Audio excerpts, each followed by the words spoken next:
Enabling two-factor authentication adds an extra layer of security to your Temu account. Follow these steps to set it up. Step 1. Log into your account. Open the Temu app or website and log in using your username and password. Step 2. Access account settings. Navigate to your account settings. This is usually found by clicking on your profile icon or name in the top corner of the screen. Step 3. Find security settings. Look for a section labeled Security or Privacy within your account settings. Click on it to access security options. Step 4. Enable two-factor authentication. In the security settings, find the option for two-factor authentication. Toggle the switch or click the button to enable it. Step 5. Set up your authentication method.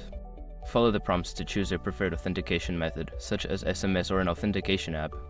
Complete the setup by verifying your chosen method. Once you have completed these steps, your account will be more secure with two-factor authentication enabled. Make sure to keep your authentication method accessible for future logins.